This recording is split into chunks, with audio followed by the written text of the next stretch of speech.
गांधी का मुद्दा सुना होगा आप लोगों ने, नहीं सुना केस? क्या केस था?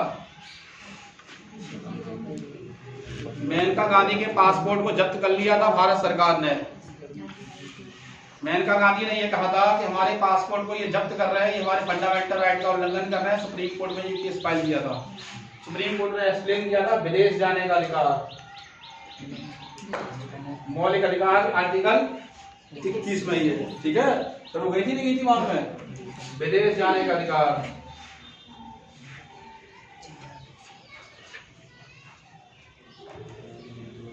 निजता, राइट टू प्राइवेसी, निजता का अधिकार, हथकड़ी लगाने के विरुद्ध अधिकार,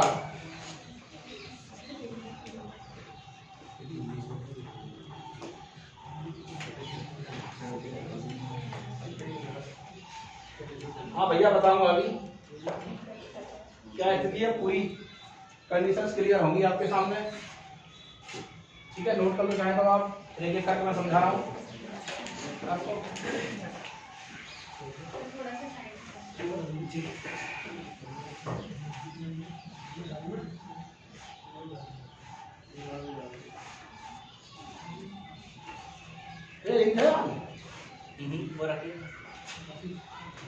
परमानेंट तो ना है ना, बैठो नहीं है।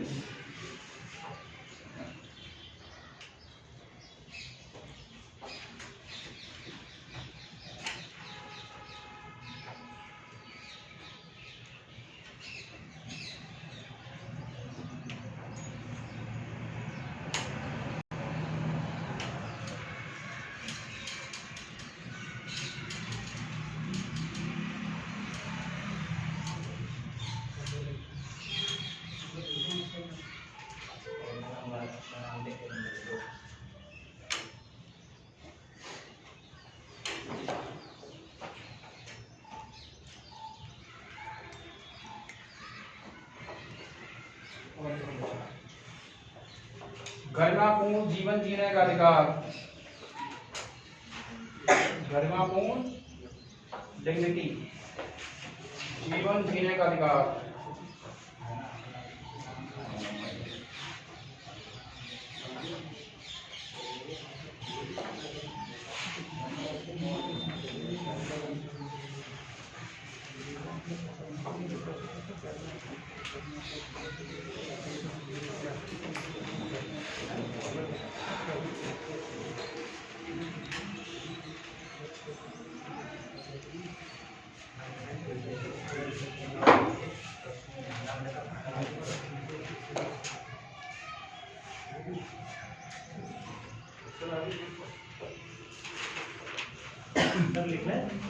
आज लिख लो, मैं समझा रहा हूँ। जब पहले समझा तो देखोगे, बताओ देखो। सबसे पहली चीज, हिरासत में शोषण के विरुद्ध अधिकार, यानी किसी व्यक्ति को पुलिस कस्टडी में लिया गया है तो उसका एक्सप्लॉयटेशन नहीं किया जाएगा, ये आपका अधिकार है। पुलिस आपको हिरासत में लेती है और वो आपका शोषण करती है, वो आपका टॉर्चर करती है, तो वो आर्टिकल 21 का उल्लंघन माना जाएगा, ठीक है। समझ गए आप? पहली चीज। ये बहुत सारी चीजें बताऊंगा यहाँ। पुलिस तो फिर भी करती है, मैं दिखाऊंगा आपको कैसे करती है, क्या स्थिति है, अधिकार नहीं है। अभी सीआरपीसी से भी जोड़ूंगा, आर्टिकल 22 में आप पूरा समझ जाएंगे। यहाँ जोड़ूंगा उसे, तो जब नहीं आए तब मुझे बता देना, ठीक है। हाँ जी, हिरासत में शोषण के विरुद्ध अधिकार, ये अधिकार किसका है? आपका है, ठीक है। यानी सिस्टम कस्टडी में लेने के बाद एक्सप्लॉयटेशन नहीं करेगा। दूसरी चीज, सार्वजनिक फांसी के विरुद्ध अधिकार। बहुत सारे लोग मांग करते हैं कि फांसी, जघन्य अपराध ये होते हैं जिन्होंने रेयरेस्ट से रेयरेस्ट केस किए होते हैं, उनमें कहते हैं क्रिमिनल को फांसी कहाँ दी जाए? सबके सामने दी जाए, लटका दिया जाए। तो सुप्रीम कोर्ट ये मानता है फंडामेंटल राइट का उल्लंघन होता है सबके सामने फांसी देना। तो ये क्या दिया गया है? सार्वजनिक फांसी के विरुद्ध अधिकार, सबके सामने फांसी नहीं दी जाएगी। देर से फांसी देने के विरुद्ध अधिकार, हम इसकी बात करेंगे, इसका थोड़ी लंबी। देर से फांसी देने के विरुद्ध अधिकार, देखिएगा। एक हम एग्जाम्पल ले लेते हैं। अफजल गुरु जानते होंगे लोग, परिचित होंगे, मतलब आप लोग वैसे परिचित नहीं, अखबारों से परिचित होंगे, ठीक है। ये है साहब अफजल गुरु। अफजल गुरु ने, मालूम होगा आप लोगों को, पार्लियामेंट पर अटैक करवाया था, उसमें शामिल था। ठीक है। इसके बाद 2005 में इसको मृत्युदंड लिखा गया, यानी डेथ सेंटेंस लिखा गया, फांसी लिखी गई। फांसी लिखे जाने के बाद आप लोगों को मालूम है लास्ट में जाके क्या होता है। सबसे पहले फांसी कहां से होती है? लोअर कोर्ट से, अधीनस्थ न्यायालय से। लोअर कोर्ट के बाद कहां होती है? ट्राइब्यूनल का हाई कोर्ट में। ठीक है। और उसके बाद सुप्रीम कोर्ट में। अब यहां से देखिएगा प्रोसेस आप 2005 में ये कहां तक पहुंच गया था मुद्दा? सुप्रीम कोर्ट में। घटना कब की है? 2001 के आसपास की घटना है, मालूम ही है। उसके बाद 2005 तक ही आप जाने दिया, जब सुप्रीम कोर्ट ने कह दिया कि डेथ सेंटेंसेस आपको क्लियर कर दिया। क्लियर करने के बाद आप लोगों को मालूम होगा मर्सी पिटीशन प्रेसिडेंट के सामने भेजी जाती है, दया याचिका। और दया याचिका हमारे संविधान के आर्टिकल 72 में एक्सप्लेन है। राष्ट्रपति भी क्षमादान दे सकता है और गवर्नर भी क्षमादान दे सकता है, लेकिन अंतर कितना है? गवर्नर की जो क्षमादान की प्रोसेस दी गई है हमारे संविधान के आर्टिकल 161 में दी गई है। गवर्नर केवल 5 साल तक की सजा माफ कर सकता है। सुप्रीम कोर्ट ने एक्सप्लेन कर दिया है। कितने साल की माफ करेगा? 5 साल तक की माफ करेगा। ठीक है। और राष्ट्रपति मृत्यु दंड को भी माफ कर सकता है, बिल्कुल माफ कर सकता है सजा को। किसी बेस पे माफ करेंगे, ऐसे माफ कर देंगे जी, किसी बेसिस कुछ नहीं, कोई कारण नहीं बताया जाएगा। उसको पावर है पूरे हमारे संविधान में कि वो क्या कर सकता है, मर्सी पिटीशन पर एक्शन लेकर वो उसकी सजा को कम कर दे, निलंबन कर दे, टाल दे, माफ कर दे, कुछ समय के लिए रोक लगाए। 72 में। ठीक है। 72 के अंतर्गत आप देखेंगे प्रेसिडेंट ने क्लियर कर दिया, बोले आप माफी के योग्य नहीं हो, फांसी होनी होनी है। इसके बाद प्रोसेसिंग क्या कहती है? इसके बाद प्रोसेसिंग ये कहती है मर्सी पिटीशन के बाद भी जुडिशियल रिव्यू किया जा सकता है। ठीक है। मर्सी पिटीशन के बाद भी जुडिशियल रिव्यू किया जा सकता है। वो जुडिशियल रिव्यू कानून का नहीं हो रहा है, वो किसका हो रहा है? इसको जो सजा दी गई है उसका हो रहा है। आप ये ना समझना जुडिशियल रिव्यू का मतलब क्या है, संसद द्वारा बनाई गई विधि का हो रहा है। जैसे कि मैंने आपको कब बताया था, आर्टिकल 13 वाले मामले में बताया था। यहाँ पर जुडिशियल रिव्यू हुआ, जुडिशियल रिव्यू में कहा गया कि ठीक है क्लियर, हम आपको नहीं छोड़ेंगे, फांसी आपकी क्लियर हो गई स्थिति। ठीक है। अब आगे देखिए आप, इसके बाद भी सरकार ने ऐसे कब फांसी दी थी? 2012 तक फांसी दी थी लगातार। 2012 तक फांसी नहीं दी गई। क्यों नहीं दी गई? पॉलिटिकल व्यू बनना था, नहीं दी गई साहब फांसी। कुछ को लग रहा था वोट बैंक प्रभावित होगा, कुछ को लग रहा था हिंदू वोट बैंक प्रभावित होगा, कुछ को लग रहा था मुस्लिम वोट बैंक प्रभावित होगा, इसको फांसी दे देंगे। जयपुर चिंतन शिविर चल रहा था कांग्रेस का। ठीक है। वहां से स्टेटमेंट देते हैं Sushil Kumar Shinde, honourable home minister थे उस समय, गृह मंत्री थे भारत के। बोले इंडिया के अंदर जो आतंकी है वो हिंदू आतंकवाद है। ठीक है। अब क्या हुआ, जब उन्होंने ये शब्द बोला कि हिंदू आतंकवाद, लोगों ने शुरू कर दिया कि ये तो धर्म के आधार पर हमें आतंकी बता रहे हैं। अब उन्होंने क्या सोचा कि ये वोट बैंक नाराज हो जाएगा हिंदू, तुरंत इस समय मौका है दे दो। 2013 में फांसी दे दी शुरुआत में, आपको मालूम होगा। ठीक है। अगर ये थोड़े साल और बच जाता तो इसको फांसी नहीं होती, वो आपको बताऊंगा अभी। देखिएगा दूसरा मुद्दा, देखिए ये समझ में आ गया नहीं? ठीक है। दूसरा मुद्दा ये है सर, इसमें जो राष्ट्रपति का आज तक कोई केस ऐसा है जो दया याचिका में मर्डर हुआ हो और ये माफ हुआ हो? कौन सा दया याचिका में मर्डर हुआ हो? प्रतिभा पाटिल ने बहुत सारी माफ किए थे, ऐसे कई केस माफ किए थे। लेकिन तो प्रणब मुखर्जी के सामने केस आए, उन्होंने क्लियर ही करते चले गए।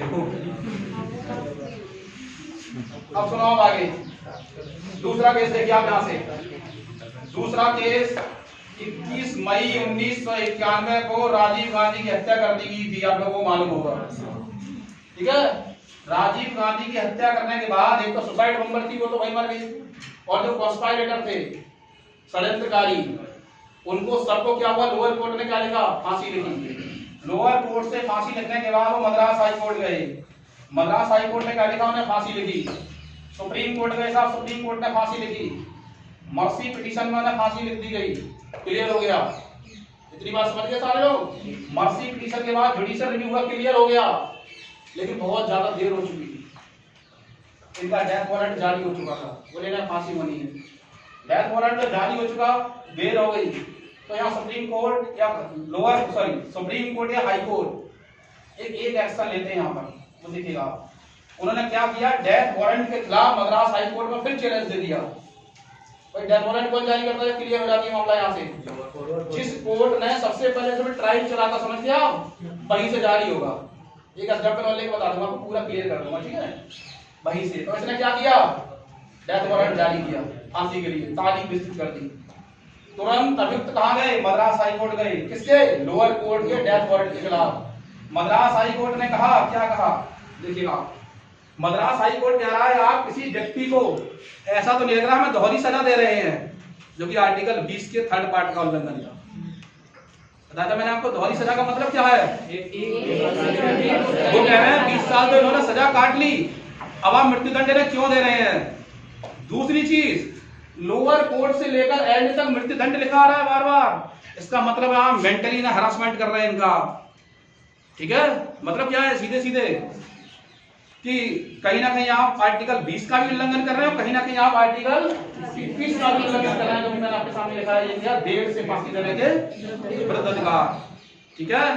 सर ऐसा भी हो सकता है, सुन लो मेरी बात सुनो। इसके बाद क्या हुआ आगे, यहाँ से मद्रास हाई कोर्ट ने जजमेंट को पलट दिया, सब मामला पूरे का पूरा पलट दिया गया, और ये सारे के सारे आजीवन कारावास की सजा काट रहे हैं, सबके मृत्युदंड माफ। आगे बात समझ में, ठीक है? अब मैं एक बार ले लूं दिल्ली रेपिस्ट वाला मामला, फांसी वाला। ठीक है, मैं कुछ और पूछ रहा था। हाँ जी बताएं। सर मैं पूछ रहा था, किसी व्यक्ति को जैसे अब के मतलब 5 बजे फांसी है, 5:01 हो जाए तो उसकी फांसी हो जाएगी या रुक जाएगी फिर? कैसे भैया, टाइम निश्चित होगी उसी टाइम पे? नहीं, अगर किसी कारणवश नहीं हो पाई तो क्या होगा? तो कोर्ट तक करेगा, दोबारा डेथ वारंट जारी होगा। जेल मैनुअल के अनुसार नहीं होगी फांसी। और सर ये जो केस ट्रांसफर, जेल मैनुअल के अनुसार तो अपराधी को ज्यादातर सुबह के समय इसलिए दी जाती है फांसी, आप ध्यान देंगे, क्योंकि पूरे दिन ना जिए वो। उसे पता है कि मुझे फांसी होनी है, और पता है मुझे 5 बजे होगी, तब तक वो कितनी अपनी लाइफ को घट के जिएगा। और लाइफ को घट के जीना ही आर्टिकल 21 का उल्लंघन माना जाता है, फंडामेंटल राइट का। समझ गए आप?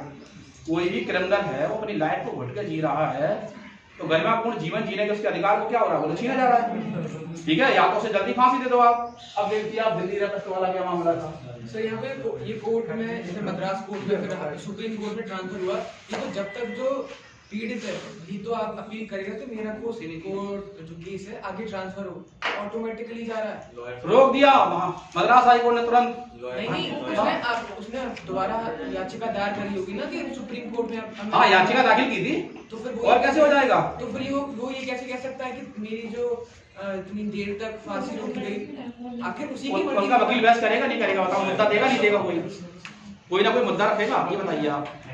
रखता है, रखता है, तभी तो सारी प्रोसेसिंग चलती है। तुम्हारे कहने का मतलब वो क्यों कहेगा, गलती उसी की। भैया वो तो फांसी से बचा रहा है अपने आप को। एक क्रिमिनल, चाहे वो साइको किलर है, चाहे वो प्रोफेशनल किलर है, जब फांसी लिखी जाती है तो वो चिल्लाने लगता है, रोता है पूरी तरह। हर आदमी मौत से डर लगता है। देखिए आप दिल्ली वाला मामला देखिए, 2012 में साहब केस हुआ, ठीक है? फास्ट ट्रैक कोर्ट में मुकदमा चलाया गया। पटियाला हाउस कोर्ट ने क्या किया, डेथ सेंटेंस लिख दिया, मृत्युदंड लिख दिया, फांसी हो गई, लिख दी गई साहब। देखिएगा फांसी लिखी, ठीक है। उसके बाद दिल्ली हाई कोर्ट ने क्या लिखा, फांसी लिखी, देखिए। तीसरी कंडीशन सुप्रीम कोर्ट ने क्या किया, फांसी लिखी। आगे बात समझ में, यहाँ तक तो सबको एक समान चल रहा था। जहां समझ में नहीं आया मुझे बता देना, ठीक है? यहाँ तक कितने क्रिमिनल बचे थे, एक ने तो फांसी लगा ली थी अपने आप, और एक जुवेनाइल कोर्ट को भेज दिया गया था। वो तो बाल अपराधी है ही नहीं, वो तो बाल सुधार के लिए भेज दिया था, ठीक है? अब बचे कितने, 4 को ऑनरेबल सुप्रीम कोर्ट ने फांसी क्लियर कर दी। अब क्लियर करने के बाद आप ध्यान देंगे, यहाँ से क्या विकल्प बचता है वो देखेंगे आप। पहला विकल्प मर्सी पिटीशन 72 आर्टिकल, ठीक है? राष्ट्रपति के सामने दया याचिका भेजी गई, राष्ट्रपति ने दया याचिका को रिजेक्ट कर दिया। रिजेक्ट हुई। राष्ट्रपति की दया याचिका के खिलाफ judicial review number 5, judicial review हो रहा है कि राष्ट्रपति ने विवेक का इस्तेमाल नहीं किया और हमारी याचिका को बगैर देखे ही एनालिसिस किए क्या किया, ठुकरा दिया। समझ गया यहाँ तक। Number 1 judicial review. Judicial review में कह दिया कि राष्ट्रपति ने वेट का इस्तेमाल किया है, फिर साहब जुडिशियल रिव्यू दोबारा। दूसरा ऑप्शन, ठीक है। अभी कुछ और कमी रह गई है, फिर भी कमी नहीं हुई। फिर अंतिम याचिका क्यूरेटिव पिटीशन, लास्ट है बिल्कुल, जीवन की अंतिम याचिका होती है वो करा देंगे। क्यूरेटिव मींस सुधारात्मक याचिका, वो डालेगी कोई सुधार हो सकता है। क्यूरेटिव पिटीशन में भी क्लियर, ठीक है साहब, क्लियर हो गया। अब देखिएगा आप तमाशा क्या बना, यहां से शुरू होता है गेम। अब सारी चीजें क्लियर हो चुकी हैं। क्लियर होने के बाद लेकिन अभी यहाँ पर क्या हो रहा है, एक एक करके दिया जा रहा है सबके सामने, एक एक करके विकल्प इस्तेमाल हो रहा है। जैसे 4 अपराधी थे, 4 में एक के ही विकल्प क्लियर हो गए। अब सुनो, एक के विकल्प ऑप्शन क्लियर हो गए, ठीक है। अब देखिएगा आप आगे, जहां से फांसी ट्रायल कोर्ट से फांसी लिखी गई, ट्रायल कोर्ट ने डेथ वारंट जारी कर दिया कि जनवरी में फांसी लगेगी, आपने सुना होगा, ठीक है। डेथ वारंट जारी हो गया, ठीक है साहब। वकील साहब ट्रायल कोर्ट के खिलाफ हाई कोर्ट चले गए, डेथ वारंट के हाई कोर्ट में रोक दिया गया, एनालिसिस चला डेथ वारंट के खिलाफ, ठीक है साहब। तीसरी स्थिति हाई कोर्ट ने कह दिया ठीक है डेथ वारंट सही है। अब डेथ वारंट के खिलाफ कहा जाएगा, दोबारा फिर डेट लगी यहाँ पर, अब इस तारीख को होगी। फिर लोगों ने कहा पता नहीं होगी या नहीं होगी, ठीक है साहब। सुप्रीम कोर्ट में चला, सुप्रीम कोर्ट के सामने वकील साहब ने ये कहा, बोले यहाँ पर एक मुद्दा है सर, बहुत सारे केस ऐसे दिए गए हैं जिनमें अलग अलग क्रिमिनल थे, मतलब क्रिमिनल एक ही अपराध के थे वो और अलग अलग क्रिमिनल थे, उनको सारे विकल्प दिए जाए तब तक उनको फांसी पर न लटकाया जाए। मेरे कहने का मतलब यहाँ पर अक्षय का विकल्प क्लियर हो गया था, तो तीनों लोगों को वही विकल्प दिए जाए तब तक अक्षय को फांसी नहीं लगाई जाए। सुप्रीम कोर्ट का जजमेंट है ऐसा, ठीक है। क्लियर हुआ यहाँ से नहीं, ठीक है साहब। अब विकल्प देखिए आप, एक एक करके एक एक व्यक्ति के पास 1 2 3 4 विकल्प, धीरे धीरे एक का क्लियर हुआ, फिर दूसरे का क्लियर हुआ, फिर तीसरे का क्लियर हुआ, 3 क्लियर हो गए, एक का तो पहले से क्लियर है। अब डेथ वारंट की डेट लगी साहब 20 मार्च, 20 मार्च को फांसी होनी है लोअर कोर्ट में। फिर वकील साहब लोअर कोर्ट के खिलाफ फिर हाई कोर्ट गए, रोक दिए, ये सीआरपीसी का उल्लंघन हो रहा है ऐसा लग रहा है, ठीक है साहब। हाई कोर्ट ने कह दिया नहीं कोई उल्लंघन नहीं है, आप आग से खेल रहे हैं वकील साहब, दिया था नहीं स्टेटमेंट दिया था कोर्ट ने, बोले आप मान जाइए बात, बोले नहीं। हाई कोर्ट के बाद जैसे हाई कोर्ट ने डिसीजन दिया रात में, तुरंत उन्होंने रात में सुप्रीम कोर्ट खड़ा करवा दिया। रात में बोला सुप्रीम कोर्ट क्या लिखा गया 4 बजे, बोले लटका दो उन्हें। लास्ट में जाकर विकल्प सारे खत्म, 5:30 बजे फांसी हो गई, क्लियर हो गया। अब जब फांसी क्लियर हो गई तो उसके बाद वकील साहब के सामने फिर गए लोग मीडिया वाले, बोले सर आपके जो क्लाइंट थे वो क्रेडिटर के पास पहुंच चुके, आपके क्या विचार हैं। इतने बड़े वकील साहब बोले ये कोरोना से वैसे व्यक्ति मर रहे हैं, इन बच्चों को फांसी देकर आपने अच्छा नहीं किया, फांसी नहीं दी है। बोले सर क्या दिया है फिर उन्हें, क्या आपने जुडिशियल मर्डर किया है इनका। ये देखिए आप, मतलब न्यायिक हत्या की है। इतने बड़ी उन्होंने कुछ भी कहा नहीं। तो इतने प्रोसेस आप देखेंगे, या पॉजिटिव और नेगेटिव आपको दोनों ही प्रोसेस देखनी है। अगर आपसे पूछे क्या क्रिमिनल को हमारा कॉन्स्टिट्यूशन या हमारा जो आईपीसी या सीआरपीसी क्या बचाने के चांस दे रही है, लेकिन आप पॉजिटिव बताइए। नहीं बचाएगा कोई निर्दोष है, कोई नहीं। यदि कोई व्यक्ति निर्दोष बच जाता है, ऐसे नहीं है कि दोषी हो, तो उसको ये चांस उपलब्ध कराया जा रहा है इसमें, ठीक है। अब यहाँ पर क्यों किया जा रहा था इतना, यहाँ पर यह किया जा रहा था सार्वजनिक फांसी के विरुद्ध मामले में कई बार ऐसा हुआ है कि सुप्रीम कोर्ट ने डिसीजन दिया 2 साल तक अपराधी को फांसी हो जाए। वकील साहब क्या सोच रहे थे कि जल्दी जल्दी 2 साल क्लियर हो और फिर जजमेंट अपना सुप्रीम कोर्ट या हाई कोर्ट पलट दे, ठीक है, फिर फांसी कैसे बदल जाएगा वो आजीवन कारावास। ये प्रोसेस सर कोई स्पेसिफिक टाइम में कितना टाइम से ज्यादा नहीं, अलग अलग एक्सप्लेन करता है जैसा मुद्दा देखता है वो। यहाँ पर क्या एक्सप्लेन कर दिया उसने, ये एक्सप्लेन कर दिया। और चीजें बहुत सारी हैं, जॉइंट लायबिलिटी होती है, बहुत सारी चीजें देखी जाती है। जॉइंट लायबिलिटी का मतलब ये होता है कोर्ट जो डिसीजन का, सुनिए मेरी बात सुनिए मैं क्या कह रहा हूँ। जॉइंट लायबिलिटी का मतलब जैसे 1 2 3 4 और 5, अब 5 लोग हैं। 5 लोगों में अभी हम किसी व्यक्ति को पिटाई करने जा रहे हैं, ठीक है, क्या कर रहे हैं हम, 2 लोग मार रहे हैं, 3 आप लोग देख रहे हो, तो यहाँ पर आईपीसी में जब आप पढ़ेंगे आपका तो मतलब का नहीं है। 34 सेक्शन कहता है कॉमन इंटेंशन है। कॉमन इंटेंशन मीन्स आपका इरादा क्या है, पीटना है 5 लोगों का, तो 5 लोग अपराधी उतने ही मारे जाएंगे जितने 2 मारे जाएंगे, चाहे 3 ने बिल्कुल नहीं मारा था। समझ गया, ये भी देखी जाती है यहाँ। अब यहाँ पर कोई कह रहा था कि इसने शाम मारी कि उसने मारा, ऐसे कहते नहीं है इसने मैंने नहीं इसने गोली मारी। ये जॉइंट लायबिलिटी का प्रिंसिपल होता है, संयुक्त उत्तरदायित्व का सिद्धांत बोलते हैं इसको हिंदी में। बराबर के उतने ही दोषी माने जाएंगे, ठीक है, इसलिए सर ये सुप्रीम कोर्ट के बाद उसके बाद वापस हाई कोर्ट में जा रहा है जी। कौन सा क्लॉज है? ये क्लॉज नहीं है, ये कंडीशन है, ये कार्यवाही है कोर्ट की, ना कोई क्लॉज है, ये कोर्ट की कार्यवाही है। यानी आप देखिए सुप्रीम कोर्ट ने डिसीजन दे दिया राजीव गांधी वाले मामले में, और मद्रास हाई कोर्ट ने क्या किया, उसको रिजेक्ट कर दिया। ठीक है, क्यों कर दिया? क्योंकि आर्टिकल 21 में दोनों ही कोर्ट एक्शन ले सकते हैं। आर्टिकल 21 का मतलब क्या है? फंडामेंटल राइट है, फंडामेंटल राइट के संरक्षक दोनों ही कोर्ट है। सुप्रीम कोर्ट हाई कोर्ट के आगे जा सकता है जी हाँ, यहाँ पर देखिएगा, अब एक प्रोसेस क्या होगी, इसको फिर सुप्रीम कोर्ट ले जाते हो। क्यों ले जाते सुप्रीम कोर्ट? सुप्रीम कोर्ट क्या होता है, मृत्युदंड देता है उन्हें। आप समझ रहे हो? जैसे आपका कहना ये है, मद्रास हाई कोर्ट ने क्लॉज कर दिया कि आपको फांसी नहीं होगी, आपकी फांसी की सजा को देर होने के कारण किसमें बदल दिया गया है, मृत्युदंड में बदल दिया गया है। अब आप बताइए, जिस अपराधी की फांसी मृत्युदंड में बदली है, सॉरी फांसी उसमें बदली आजीवन कारावास में, क्या वो व्यक्ति आप बताएंगे दोबारा अपने लिए जाएगा फिर सुप्रीम कोर्ट? बिल्कुल नहीं जाएगा। क्या पता सुप्रीम कोर्ट का दिमाग पलट जाए, कहते ठीक है भाई फांसी के बाद फिर क्या है, बताइए। तो सर ऐसे इसमें कुछ नहीं कहा था, 2012 की फांसी 2020 में लगी है। गृह मंत्रालय को अधिकार है फांसी पर लटकाने का, तो जब तक चाहे तब तक रोक सकता है। सर ये सेंटेंस है, ये फांसी नहीं, तो इसमें कोई टाइम लिमिट है? कोई टाइम लिमिट नहीं है, कैसे पता चलेगा? तो कोर्ट तय करेगा। सब्जेक्ट वाले पे क्या है? जैसे किसी कोर्ट ने अगर वो फांसी की कोई डेट फिक्स कर दी, जी, उससे आगे डिले हो रहा है तो कोई डिले नहीं लगेगा। अगर कोर्ट ने से डेट फिक्स कर दी, आपका कहना ये है, ठीक है, कोर्ट ने डेट फिक्स किया, डेट फिक्स नहीं करता है कोर्ट केवल फांसी लिखता है लास्ट में जाके। डेट जो फिक्स करता है वो डेथ वारंट जारी होता है, तब डेट फिक्स होती है। डेथ वारंट के खिलाफ आप लोअर कोर्ट जारी करता है, और लोअर कोर्ट भी मैं आपसे नहीं कहूंगा नहीं जारी करता है। लोअर कोर्ट ने